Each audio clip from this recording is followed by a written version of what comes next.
최근 들어 하마스 등이 활용한 땅굴 때문에 다시금 주목받는 나라가 있습니다. 바로 북한입니다. 땅굴을 포함해 북한에는 온갖 기상천외한 전술들이 존재합니다. 이것들은 모두 약자가 강자와의 싸움에서 발버둥치기 위해 존재하는 전술로 지난 70여 년간 북한이 남한과 반목하면서 연구했던 것들입니다. 유사시 한국과 미국을 상대로 단 몇 초라도 더 버티기 위해 만들어낸 거죠.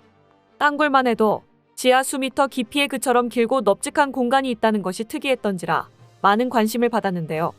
나름의 효용도 갖췄다는 판단이 서자 하마스 등이 이를 벤치마킹하기도 했었습니다. 그런 맥락으로 또 주목받고 있는 전술이 있는데 바로 지하 활주로입니다. 활주로의 일부를 지저화시켜서 방해받지 않고 전술기를 하늘에 띄우기 위해 북한이 생각해낸 방식이죠. 다만 지하 활주로에는 단점이 한 가지 있는데 활주로 전부를 땅 밑에 넣을 수는 없는 만큼 일부는 위성 촬영에 고스란히 노출된다는 것입니다. 그리고 그 모습은 일반인들조차 구글 등의 지도 서비스를 활용하면 집에서도 확인할 수가 있습니다. 그 위성 사진을 보면 북한이 어째서 한국의 미사일을 그토록 두려워하는지도 확인할 수 있습니다. 자세한 내용을 함께 알아보겠습니다. 땅굴도 그렇고 지하 활주로도 그렇고 북한은 시설물의 지하화, 갱도화에 도가텄습니다. 남한에 비해서 훨씬 산지가 많아서 그런지 들키면 곤란한 시설은 일단 땅 밑에 넣어보는 것 같습니다. 이러한 방식은 비밀이 많은 그들의 체제와 함께 북한이라는 폐쇄된 땅에 미스터리함을 더해주기도 하는데요.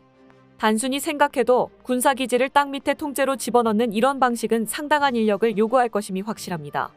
심지어 한반도의 지질은 대부분 쓸데없이 엄청나게 단단하기로 유명한 화강암. 이걸 깎아서 땅굴과 지하 활주로 등을 만들었다고 생각하면 그들이 얼마나 인민들의 노동력을 착취했을지도 쉽게 상상할 수 있습니다. 그런데 그들의 피와 땀은 따지고 보면 그렇게까지 의미가 있는 것도 아닙니다. 땅 밑에 숨겼다고 해서 위성의 눈까지는 피하기가 어렵기 때문입니다.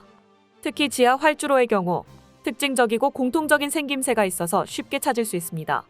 보통 군사시설로 분류되는 곳이라면 위성 지도 서비스를 제공하는 업체도 당국과의 협의하에 촬영 정보를 공개하지 않곤 합니다. 그래서 한국 남자들이 당장 지도에서 내가 나온 부대 위치를 위성 사진으로 확인해 보려고 해봐도 대부분은 그 위치가 부자연스러운 산지나 녹지 이미지로 뒤덮여 가려져 있습니다. 하지만 이것도 당국과의 협의가 가능한 상대에 한해서의 이야기입니다. 북한이 그런 협의에 나설 리가 없으니 북한의 지상 군사시설은 정보 보호를 받지 못합니다. 따라서 누구나 앉은 자리에서 위성 지도 서비스를 통해 샅샅이 뒤질 수가 있습니다. 이런 사실을 알고 있으면 위성 지도를 뒤져서 북한의 군사시설을 찾아보는 것이 꽤나 즐거운 여흥이 됩니다. 북한이 숨겨둔 지하 활주로 몇 군데를 함께 보실까요? 우선은 의주 비행장입니다. 북한 서북단의 도시 신의주에 위치해 있으며 중국과의 국경을 이루는 압록강과도 아주 가깝죠. 당초에는 군공항으로 건설되었지만 현재는 민군 공동으로 사용하는 공항이 돼서 의외로 지도의 위치 정보까지 표기되어 있습니다. 우리가 흔히 생각하는 공항의 모습과는 다르게 이곳은 거대한 활주로 외에는 제대로 된 건물이 몇 개 없으며 심지어 길 사이사이에는 논밭까지 있습니다. 비행기 이착륙이라는 최소한의 기능만 수행한다고 볼 수 있는 것입니다. 하지만 한 구석으로 가면 군공항을 겸하는 만큼 약간의 시설을 확인해 볼 수 있습니다. 비행장에서 옆으로 쭉 이어진 길 끝에는 낮은 산이 하나 있습니다. 이곳까지의 길은 반듯하고 깨끗하게 잘 관리되고 있는 것으로 보입니다. 그리고 그 끝에 있는 것이 지하 경납고입니다. 다수의 군용기가 야외에 주기되어 있으며 한 구석에는 위성 관측에 노출되는 것을 나름 의식한 것인지 항공기 디코이로 보이는 물체도 몇 개 있습니다. 그리고 잘 보면 산속으로 나 있는 길이 있으며 꽤 많은 수의 군용기가 그 길에 있습니다. 그래서 이 길로 들어가면 산 밑을 판에서 만든 지하 경납고가 있을 것으로 예상되고 있습니다. 공군 시설의 일부분을 지하화한 것입니다. 이 시설의 경우 의주 비행장에 있는 활주로와 기지까지 이어지는 보조 활주로가 길고 넓음으로 지하 활주로는 없지만 밖으로 나와 있는 군용기의 수만 해도 상당한 것으로 보아 군사적으로 가치가 높은 시설로 여겨집니다. 다음은 태탄공항입니다.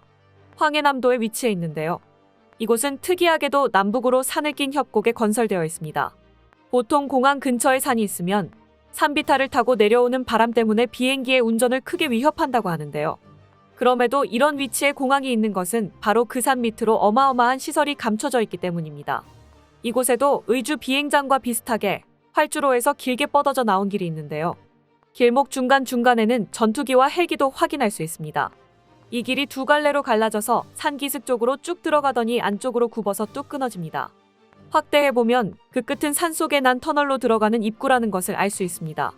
그늘의 크기로 봤을 때 터널의 규모가 작지 않을 것으로 보이는데요. 실제로 반대쪽 끝과 쭉 이어지는 터널이 있고 그 내부 공간이 상당히 길고 넓을 것임을 예상할 수 있습니다.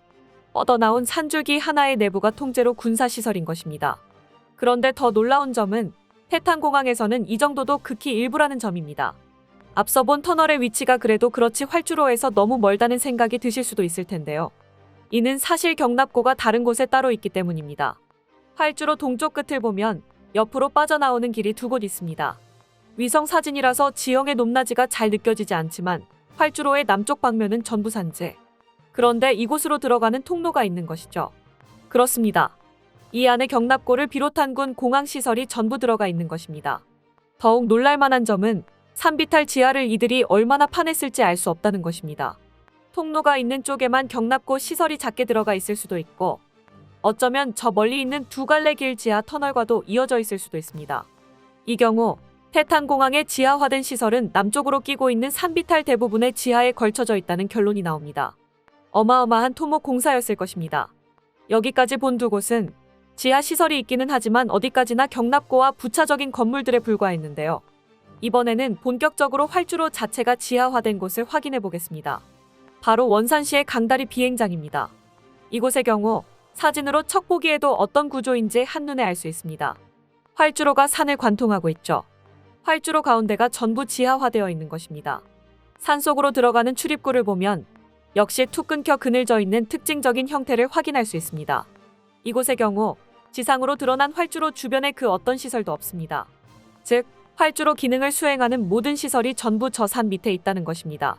경납고, 관제탑, 여타 군인들의 생활시설까지 전부가 말입니다. 산 자체가 하나의 건물인 셈이죠. 일직선으로 뻗은 활주로의 경우 항공기가 저걸 그대로 쭉 타고 가지는 않고 한쪽은 이륙용, 한쪽은 착륙용으로 사용할 가능성이 높아 보입니다.